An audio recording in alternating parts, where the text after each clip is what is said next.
Good morning from Chicago, the risk management capital of the world. I'm Alan Nuckman with Trading Advantage with your morning market stir for Wednesday, May 8th. Well, stocks made new record highs yesterday, but more interestingly was the S&P 17 consecutive Tuesdays in a row positive ground. The S&P yesterday was at 1620, up 6.75 on the day, had a 12.5 point range, so we're still kind of quiet after the day before where we were range bound. The high yesterday, new all-time highs was made at 1621 and 3/4. The Dow also added 75 points at 14,981, and the Nasdaq was steady, down about a quarter of a point. The euro was unchanged. The dollar index was down 2 at 82.36, so quiet over there on the currency side.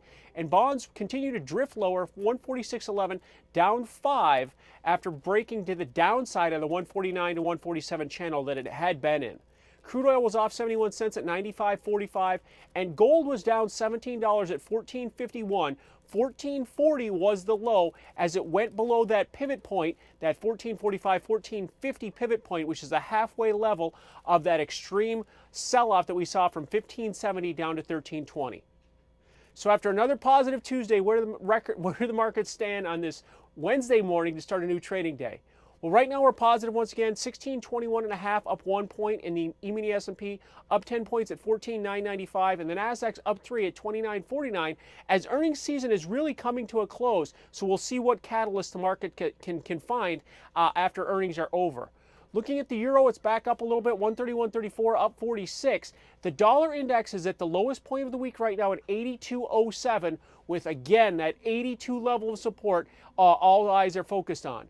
Looking at bonds, we're drifting lower, 146.06, and the yield right now in the 30-year Treasury is above 3%. So that's a good confirmation with stocks making new highs that bonds are selling off, and therefore the yields are bouncing as well. Looking at crude's unchanged, 95.64, and gold is back up $11 at 14.60. Again, the high from a couple weeks ago, 14.85, and then we'll want to keep an eye on this 14.45 pivot on the downside on a closing basis and pretty much on a weekly basis. So to wrap up the current action, new highs were made yesterday. Continuing this morning, we're up 1 at 1621.5 in the E-mini S&P, and we're up 10 points in the Dow futures. I will see you early Thursday for the stir in the markets to set up your trading day. Alan Nuckman from Trading Advantage here at the CME Group, where it all comes back to commodities.